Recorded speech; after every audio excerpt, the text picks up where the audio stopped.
Greetings and salutations. Welcome to the 254th episode of Twisted Strands.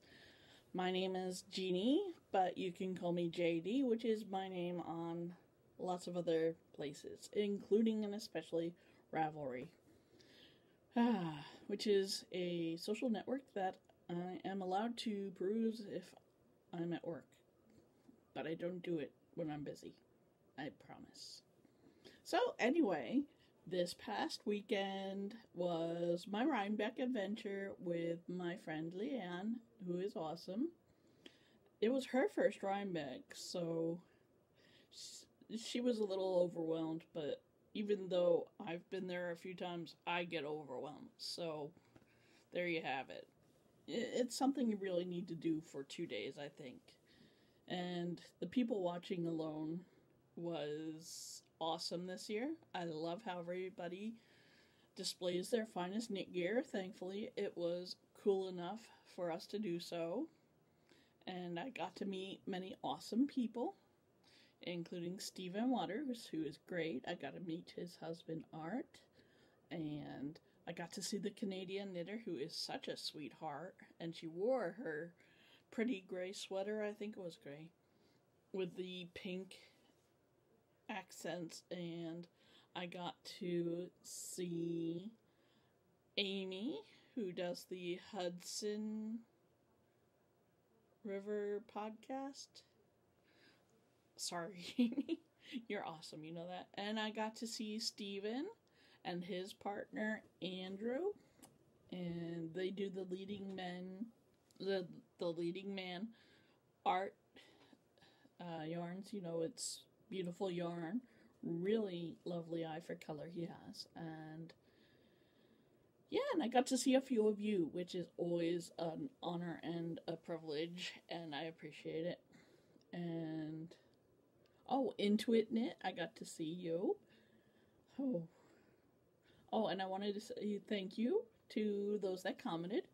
Beth Butler, thank you. Palette PC, thank you. Ange is hip. And I'm sorry, one other person. I love you even though I don't know your name. I'm really bad with names, so don't be offended, please.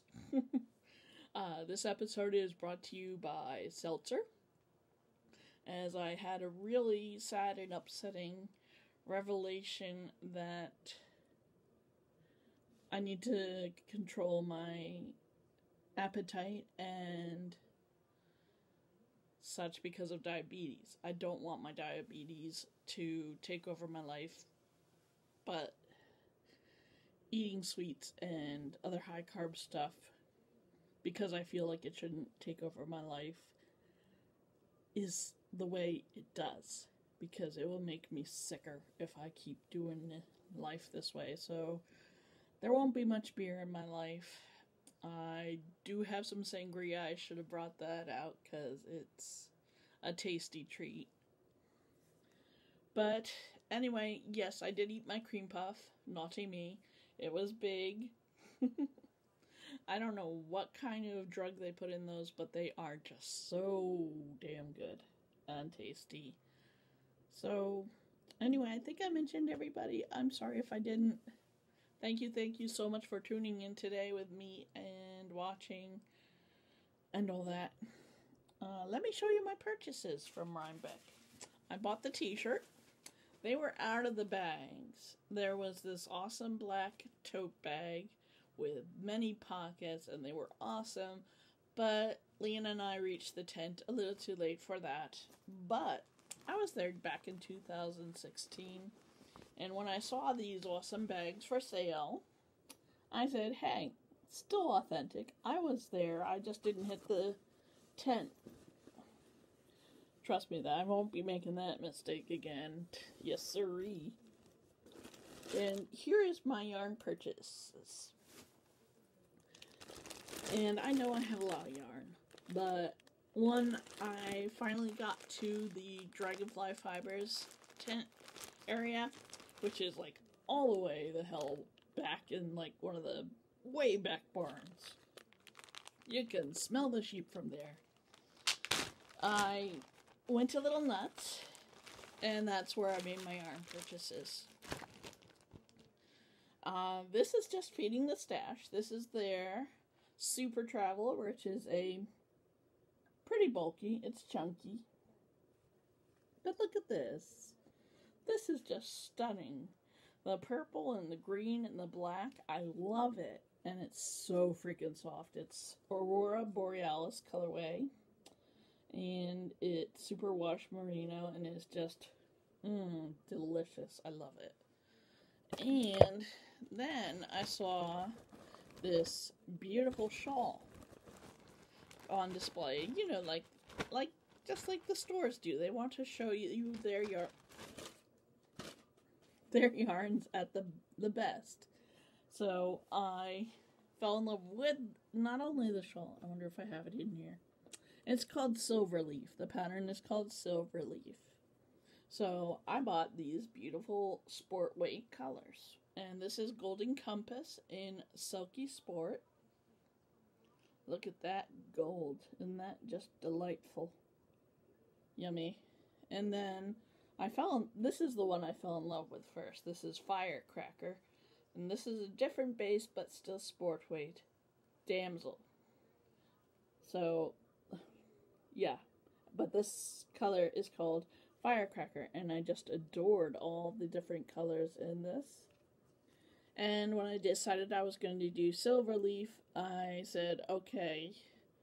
I asked one of the very nice people at the Dragonfly booth, what do you think would go well? This green? I had picked out a lime green, and she was a little bit hesitant to say, yes, that works. So I said, well, how about this gold color? So, isn't it lovely? And the funny thing is, when Leanne sent me the picture of the shawl we loved, it turns out these are the two exact colorways that they used to make the sample. So, oops. I don't care. Sometimes I see something I want to make, and that's how I make my choices. I didn't even realize I was doing that. And my other purchases, I bought a copy of Knitting Traditions and a pickup stick for the larger loom that rigid heddle loom that I've got. That's not very fancy. And guess what? I bought my travel wheel. I picked a TARDIS Blue Hitchhiker. And here it is. I was going to go for the double treadle. I really was. Until I felt that, wow, I feel like I can't control the direction of the wheel as I'm doing it. So screw it. Get the double treadle. So that's what I did. See how it's a nice company. They're there every year at Rhinebeck. And see how everything is nice and compact. I have not tried to put it in a carry-on, but I did spin on it because I was excited. I took 2 fat fiber samples and I spun them together. I did have more of the gorgeous burgundy, so clearly I had some left, so I Navajo plied it. Now, yes, it's easier to spin on it than ply using the little holder that they have. See, as you're plying, you're meant to hold it right where those 2 bobbins are. I didn't like that a lot, but, when I'm on vacation, I ain't picky. So I had some trouble plying it and keeping it from getting messed up in the wheel and the bobbin. I had to hold the yarn out to the side. So that might detract from the spinning experience for a few of you. That's my opinion of it. I would probably use a lazy Kate that is not attached to the wheel for any fun plying. If I don't use my other wheel for that I use all the time. But here is what I was able to come up with. Just a really simple 2-ply yarn. I have a feeling the gorgeous burgundy had some silk in it. or some bamboo. It was really pretty. I kind of wish I had some more of it, but like I said, it was just fat fiber samples. I've got tons of it. Samples, not of the pretty burgundy. And it's a light blue, so imperfect, but hey, there's a learning curve to everything, as we all know. But I was happy to be spinning on it.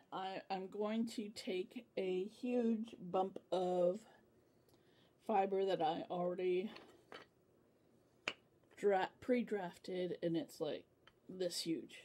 It's like a big ball of gorgeous soft fiber, and I had purchased it at the Allentown Steel City Fiber Festival a few years ago, and so I just drew out lengths of fiber so that it was nice and ready to get plied, and I ended up with a huge ball. I'll probably put that on the rose, which is my favorite dream spinning wheel, as we all know. And that's my purchases. I got my new baby spinning wheel that I can take around with me. And I got some gorgeous yarns. 2 already have a plan. 1 is just going to sit in the stash for a while. We all know how it is. So what have I finished? Like I said, I've gone gaga for making scarves on my Ultimate Sweater machine. I used a pattern that is in the book that comes with it. And this is a child scarf that I finished. And I put pom-poms on the end because I thought it was cute.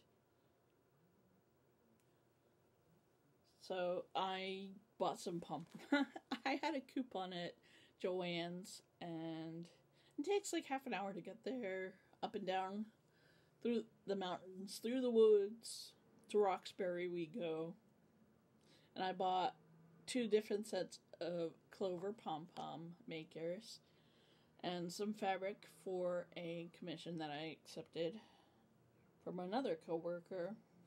So that's how I made my pom-poms. I like my tools, as you already know.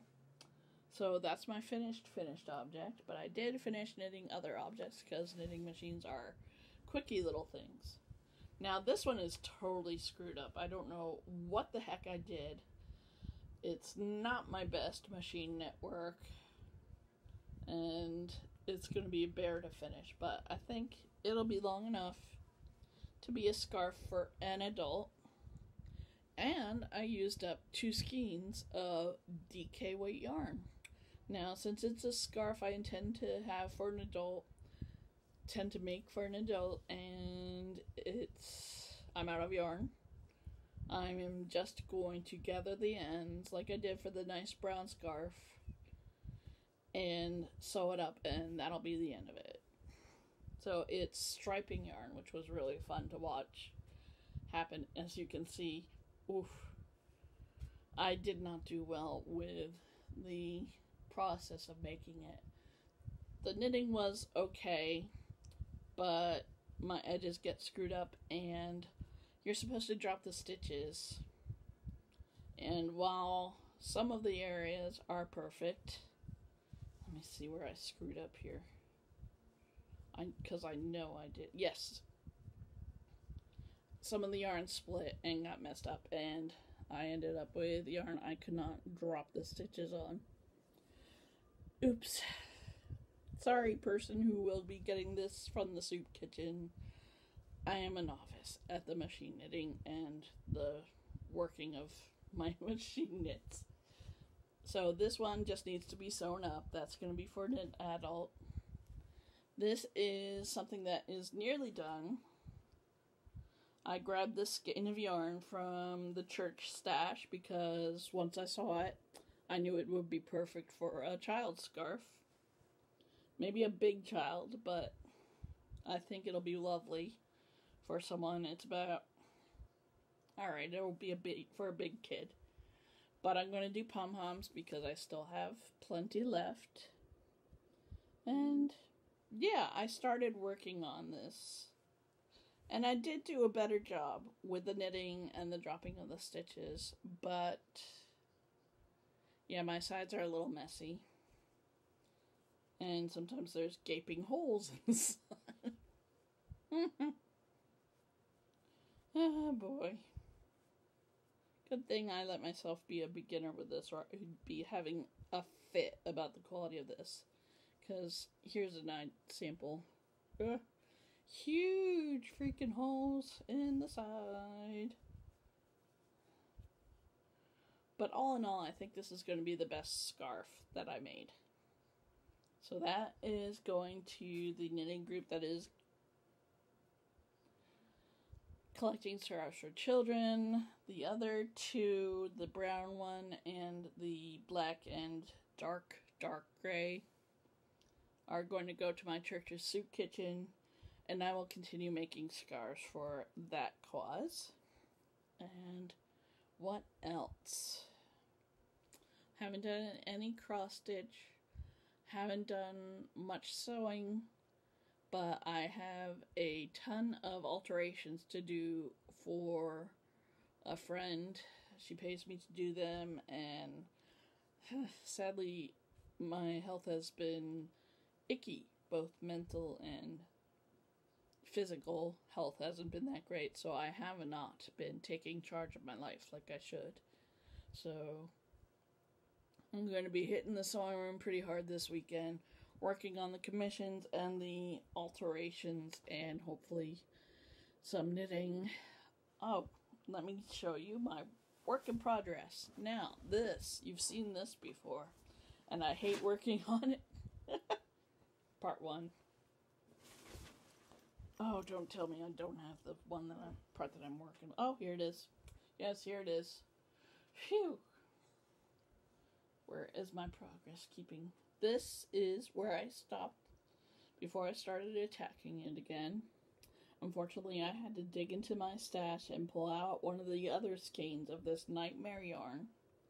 I don't like the color that much, and I hate working with boucle. So I gave the rest of the yarn to the church yarners. There's another lady in there, Nancy, who happily knits with boucle, so she can have it and make a prayer shawl. And it'll probably be nicer looking.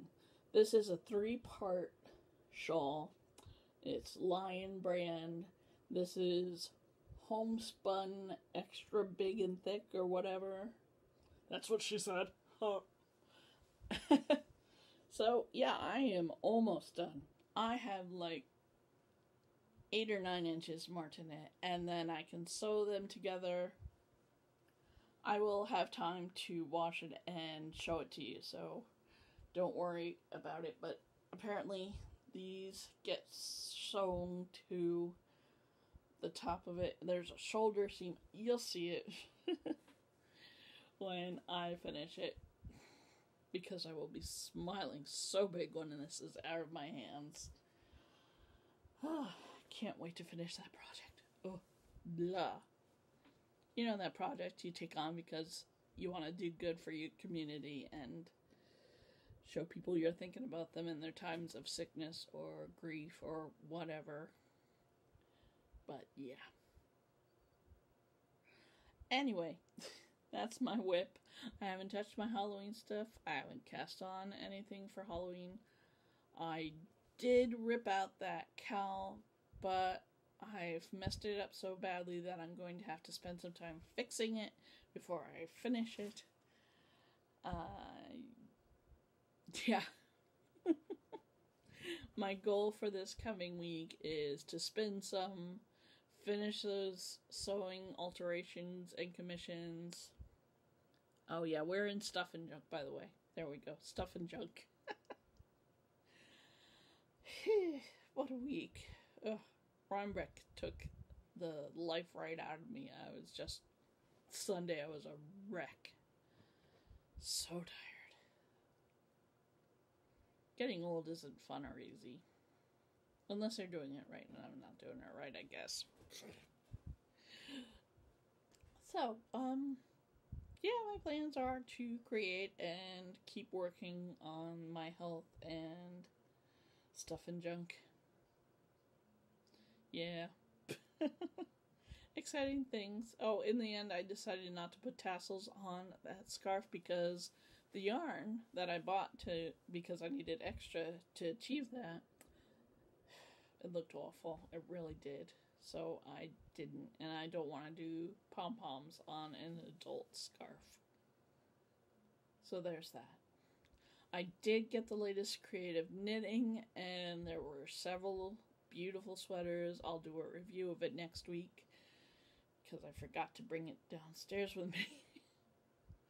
And yeah, gonna work away at my crafts and stuff and junk, and I will talk to you next week. I did begin reading that Vampire Knitting Club book that I talked about. I showed it on Instagram and Facebook. I couldn't help it. It was only 99 cents to purchase, so I bought it. I started reading it. Nothing vampire-y has happened, even though the author is making it clear that the mysterious gentleman that only meets her at night is a vampire. She hasn't said the V word, so to speak. And yeah. Oh, the games I play. I have been playing Horse Haven World Adventures still, and I've been playing a little bit of Sims. And yeah, still heavily playing the South Park Phone Destroyer. I'm still into that. It's frustrating, but it's fun. And that is it. Yeah, really. I don't have the time to do a review, but I will do a review of the new creative knitting. And it's a good issue. I recommend it. That's it for now. Anyway, I want to say thank you to everybody I met at Rhinebeck. Thanks for coming up to me and saying hello. And I love my viewers, and thank you so much. If you love the podcast, please like the video and subscribe, or not. And that's it. But one thing I'd like to leave you with, whenever you're doing crafts, from the most complex to the simplest, you are making the world a more beautiful place, and for that, I thank you. And also, thank you so much for joining me. Have a good week. I'll talk at you either Thursday or Friday. Bye for now.